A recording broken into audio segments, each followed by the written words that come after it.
전원이 끊이지 않던 강릉 월화거리 풍물시장이 역사 속으로 사라집니다. 강릉시는 이달 중 상가 철거를 마무리하고 도심공원 조성에 나설 계획입니다.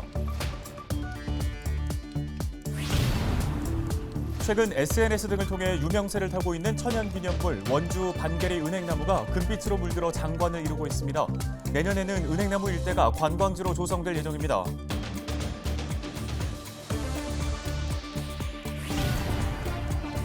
한국관광공사가 관광 활성화를 위해 숙박 할인권을 발급하는 대한민국 숙박대전을 재개합니다. 국내 숙박시설에서 사용할 수 있는 할인권 130만 장이 선착순 배포됩니다.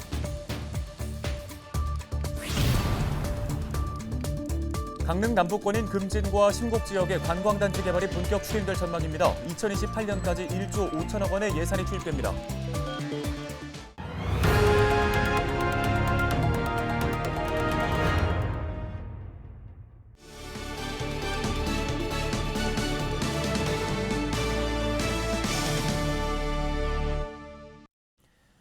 시청자 여러분 안녕하십니까? 헬로티비 뉴스 시작합니다. 먼저 첫 소식입니다. 월화거리 풍물시장이 역사 속으로 사라지게 됐습니다. 이 풍물시장으로 인해 관광객들과 시민들의 민원이 이어지면서 강릉시가 이를 철거하고 도심 공원을 조성한다는 계획입니다. 자세한 소식 박건상 기자가 취재했습니다. 길게 늘어선 상점에 드문드문 앉아 술을 마시는 사람들. 한낮인데도 일부 사람들은 술에 취한 모습입니다. 상점들은 마치 어두운 골목길을 연상시킵니다. 이곳은 강릉 금악 풍물시장. 월화거리에 위치한 이곳은 이제 곧 역사 속으로 사라집니다. 월화거리 한복판에 위치한 이곳 금악 풍물시장은 2018 평창 동계올림픽을 앞두고 이처럼 조립식 건물로 재정비됐습니다. 하지만 도시 미관을 해치고 있다는 민원이 꾸준히 제기되면서 보다 못한 강릉시가 본격적인 철거 작업에 나섰습니다. 이를 위해 지난달 상인들을 대상으로 보상 협의를 마무리했고 11월 중 철거를 마칠 계획입니다. 상인들은 아쉬움이 교차합니다. 너무 아쉽죠. 이거 뭐 이제 진지가 4년밖에 안 되는데 허를 치운다니까 이 사람들 다 어디 가서 먹고 살으라고. 근데 하나 그거 또 안 해주고 하니까 너무 서운하죠. 아쉽지요. 그렇지만 할 수 없이 시에서 한다는 건 할 수 없는 거지.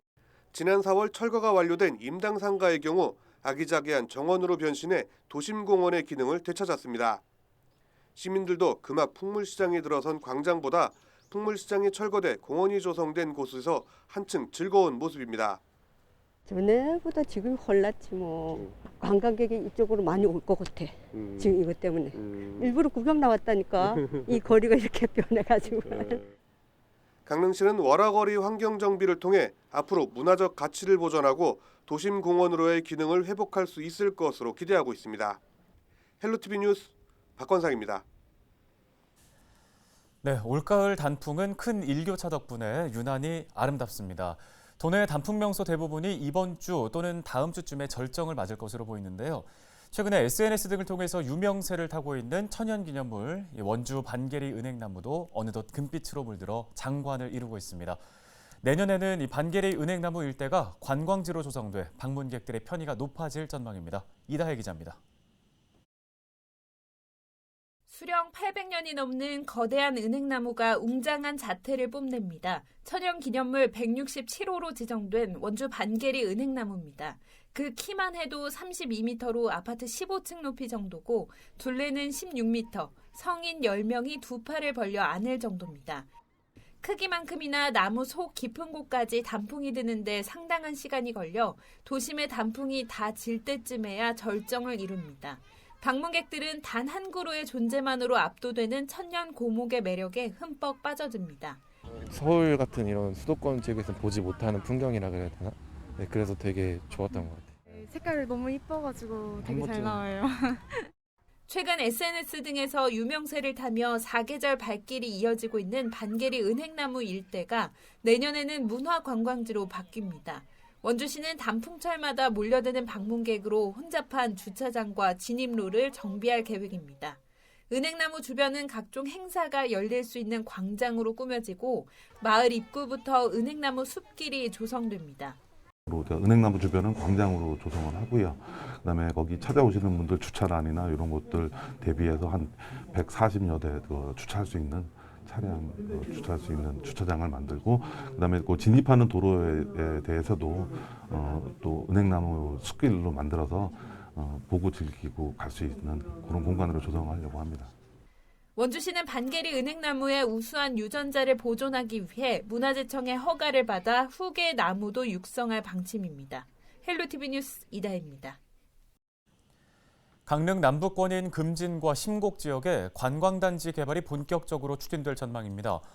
강릉시는 해당 지역 관광단지 개발을 위한 민간 사업자 공모사업 제안 평가 결과 태영건설 컨소시엄을 우선 협상 대상자로 선정했다고 밝혔습니다. 이에 따라 옥계면 금진리와 강동면 심곡리 일대에 2028년까지 1조 5천억 원 규모의 골프장과 호텔, 상업시설을 갖춘 리조트 단지가 조성됩니다. 강원도 소방본부가 2022년 대학 수학 능력 시험을 앞두고 오는 12일까지 시험장 51곳에 대한 화재 안전 점검을 실시합니다. 점검은 시험장 소방시설 작동 여부를 확인하고 학교 관계자 소방 안전 교육을 강화할 예정입니다. 특히 불량 작동 소방시설을 개선해 수험생들이 안전한 환경에서 시험을 치를 수 있도록 한다는 방침입니다.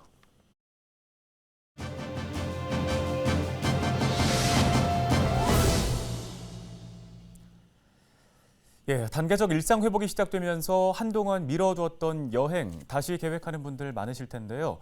문화체육관광부와 한국관광공사가 관광 활성화를 위해서 숙박 할인권을 발급하는 대한민국 숙박대전을 재개합니다. 한국관광공사 마정민 국민여행지원팀장과 함께 자세한 이야기 나눠보도록 하겠습니다.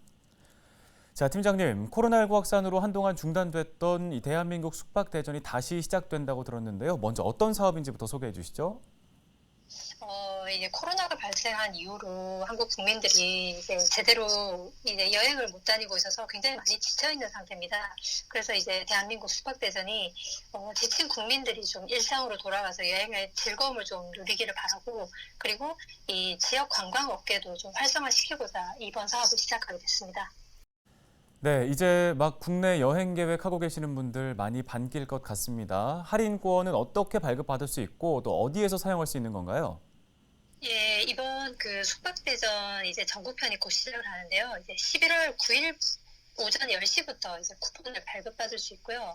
이게 12월 23일까지 진행을 합니다. 그리고 총 130만 명 대상으로 저희가 쿠폰을 준비했고요. 1인당 한 장을 사용을 할 수가 있습니다. 그리고 기존의 그 지역편을 저희가 11월 1, 2, 3일, 3일간 잠깐 했었는데, 그때 사용하신 분들도 전국편에서 새롭게 사용하실 수가 있고요. 인터파크나 11번과 같은 이 온라인 여행사 36개 채널에서 쿠폰을 발급받으실 수 있고, 호텔이나 리조트, 펜션, 모텔 같은 국내 숙박시설에서 사용이 가능합니다. 네, 이 숙박대전과 관련해서 다양한 연계 행사도 진행하고 있다고 들었는데요. 어떤 프로그램들이 마련되어 있습니까? 예, 올해가 특히 이 사회적 가치를 추구하기 위해서 ESG와 함께하는 대한민국 숙박대전이라는 슬로건을 저희가 마련을 했고요. 그거와 연계해서 다양한 프로모션을 추진하는데, 일단은 친환경 여행 문화를 확산하기 위해서 친환경 숙박상품 기획전을 저희가 개최를 하고요. 그리고 이제 중소 여행사들의 판촉을 좀 지원을 하기 위해서 중소 전문가는 저희가 별도로 운영하고 이제 판촉을 지원해드리고 있습니다. 그리고 이제 또 지역 관광 활성화를 위해서 그 지자체들과 이제 협업 프로모션을 또 준비를 했었고, 지역편을 추진을 하였습니다. 그리고 또 이제 숙박대전에 참여하는 이 온라인 여행사들이 각자 이제 다양한 할인 프로모션과 이벤트가 진행이 될 예정이라 잘 그 혜택을 이용하시면 되겠습니다. 네, 이번 사업으로 어느 정도 효과가 있을 것으로 예상하고 계신가요? 작년에 저희가 잠깐 숙박대전을 실시를 했었는데, 그때 이제 소비자들 대상으로 설문조사를 했었는데, 이 숙박대전 할인 혜택을 통해서 새로운 여행 계획을 수립하게 되었다라는 응답이 45%, 그리고 여행이 질적으로 향상되었다라고 대답하신 분들이 88%가 돼서 굉장히 전반적으로 만족도가 높았거든요. 그래서 올해에도 이제 그러한 경제적 파급 효과를 이제 기대를 하고 있습니다. 그리고 작년보다 쿠폰 발급 규모가 훨씬 커졌기 때문에 더 큰 성과가 날 수 있을 것으로 기대를 하고 있습니다. 네, 끝으로 도민분들께도 한 말씀 부탁드립니다.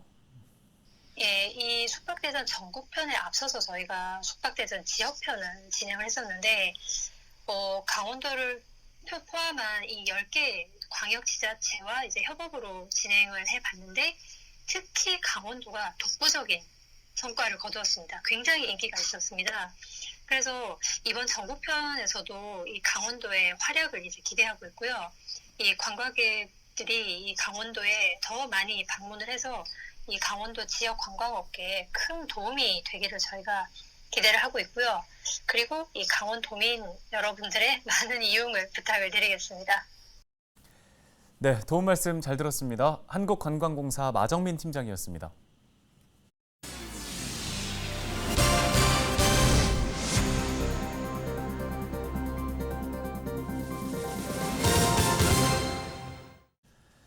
다음 소식입니다. 지구의 평균 온도가 1.5도 오르면 해수면이 상승하면서 서해안 일대에 심각한 침수 피해가 생길 수 있다고 합니다.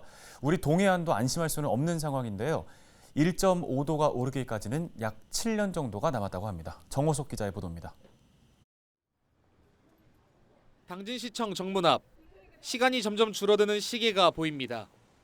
지난달 당진시는 지구 평균 온도가 1.5도 오르기까지 남은 시간을 알려주는 기후시계를 설치했습니다. 갈수록 높아지는 지구온난화의 심각성을 알리기 위해서입니다. G20 정상들은 지난 31일 이탈리아에서 개최된 정상회의 직후 지구 평균 온도 상승을 1.5도 아래로 억제하기로 한 선언문을 발표하기도 했습니다. 시계를 보시는 것처럼 지구 평균 온도가 1.5도 오르기까지 남은 시간은 겨우 7년입니다. 지구 평균 온도가 1.5도 오르면 남극의 빙하가 녹아 해수면은 최소 26cm에서 최대 77cm까지 상승하게 됩니다. 이 경우 해수면이 가장 높을 때보다 낮은 지역에 거주하는 사람의 비율은 6.7%까지 늘어 침수 피해가 더욱 커지게 됩니다. 전문가들은 특히 고도가 낮은 서해안에 피해가 집중될 것이라고 말합니다. 해수면이 60cm까지 오를 경우 당진과 서산, 태안의 일부 지역이 물에 잠긴다는 실험 결과도 있습니다.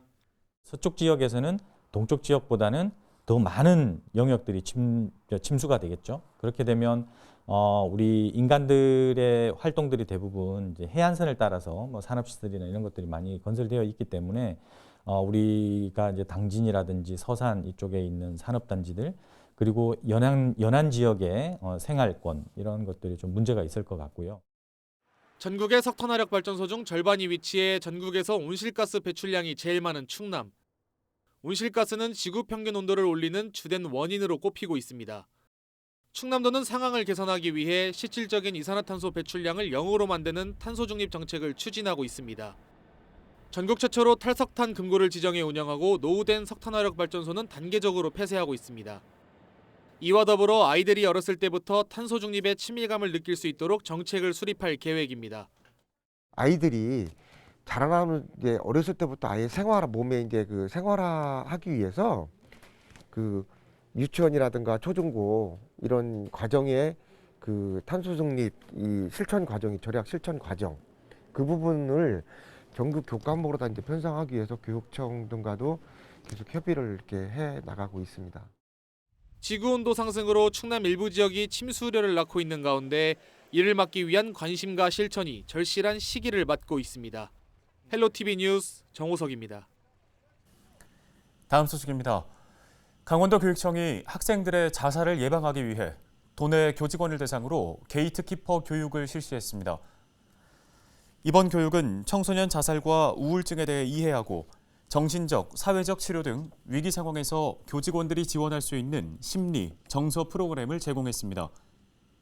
강원도 교육청은 이번 교육을 통해 학생들이 보내는 위기 신호를 알고 또 도와줄 수 있는 생명 존중의 교육이 실천될 것으로 기대하고 있습니다. 오늘 헬로티비 뉴스가 준비한 소식은 여기까지입니다. 함께해 주신 여러분 고맙습니다.